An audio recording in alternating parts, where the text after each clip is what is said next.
Good afternoon class. कैसे हैं आप सभी? आज शिक्षा तकनीकी एजुकेशन टेक्नोलॉजी में हमारा टॉपिक रहेगा बहु इंद्रिय अनुदेशन उपागम, यानी मल्टी सेंसरी इंस्ट्रक्शन अप्रोच। तो इंद्रियां इंद्रियां क्या हैं? ज्ञान का द्वार। इंद्रियां क्या होती हैं? ज्ञान का द्वार। बच्चे इंद्रियों के माध्यम से ही सीखते हैं। सीखने की शुरुआत इंद्रियों के माध्यम से ही की जाती है। कैसे? छोटे छोटे बच्चे, उन्हें नहीं पता एप्पल क्या है, बनाना क्या है ना। बच्चे क्या होते हैं? कोरी स्लेट, उस पर जो लिख दो वो मान लेते हैं सही है।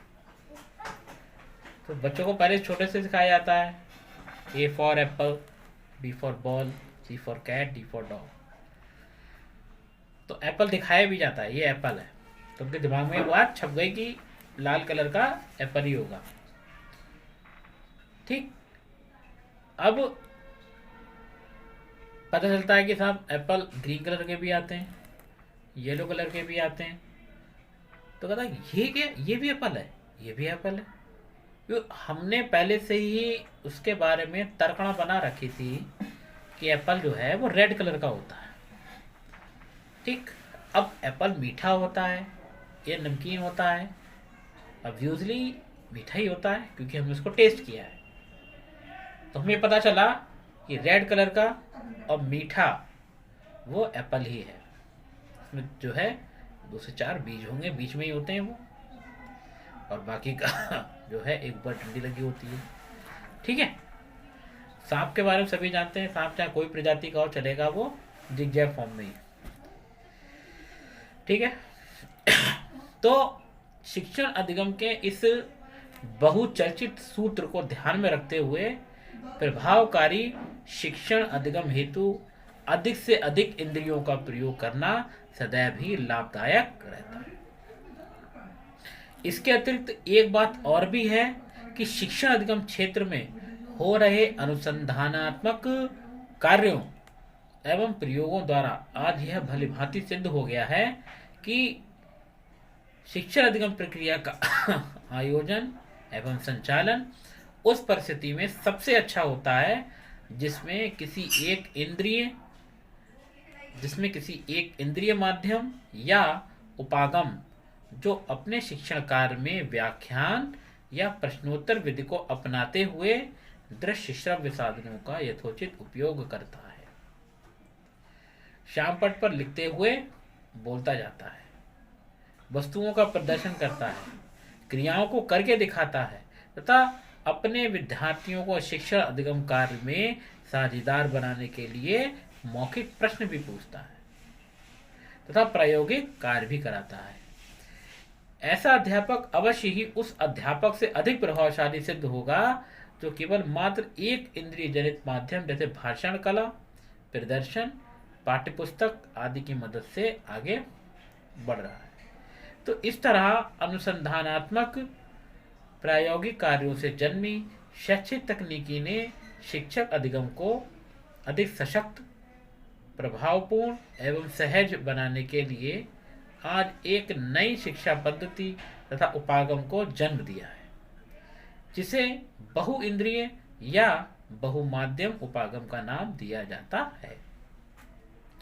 इस नवीन पद्धति या उपागम की विशेषता यह है कि इसमें शिक्षण अधिगम की एक विशेष परिस्थिति को ध्यान में रखते हुए विभिन्न उपयुक्त तकनीकों, विधियों, माध्यमों का चयन करके उन्हें ऐसे संयुक्त तथा समन्वित रूप में अपनाया जाता है कि निश्चित शिक्षण अधिगम उद्देश्यों की प्राप्ति प्रभावपूर्ण ढंग से संपन्न हो सके। एक के स्थान पर कई इंद्रियजनित माध्यमों तथा पद्धतियों का संयुक्त तथा समन्वय रूप में प्रयोग किए जाने के कारण इसे बहु इंद्रिय या बहुमाध्यम उपागम का नाम दिया जाता है।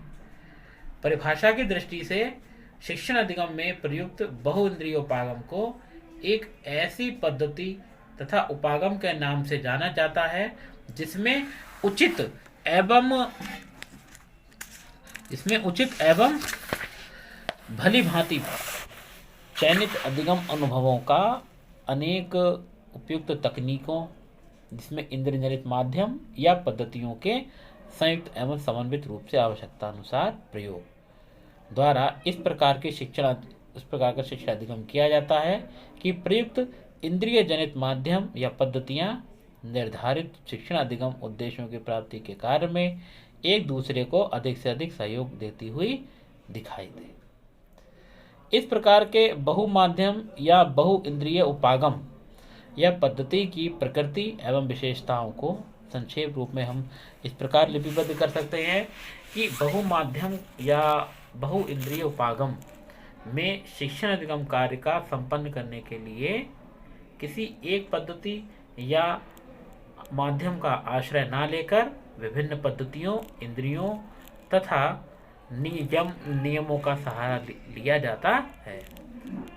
बहुमाध्यम या बहु इंद्रियोपागम या पद्धति शैक्षिक तकनीकी विषय में किए जा रहे उन नवीन अनुसंधानों एवं प्रयोगों का परिणाम है जिनके द्वारा शिक्षण अधिगम प्रक्रिया को अधिक सजीव एवं प्रभावशाली बनाने का प्रयत्न किया जा रहा है। बहु इंद्रियोपागम द्वारा प्रदत्त अनुदेशन में एक से अधिक इंद्रिय जनित माध्यम या पद्धतियों का प्रयोग करने हेतु उनके उपयुक्त एवं सार्थक चुनाव पर पूरा ध्यान दिया जाता है।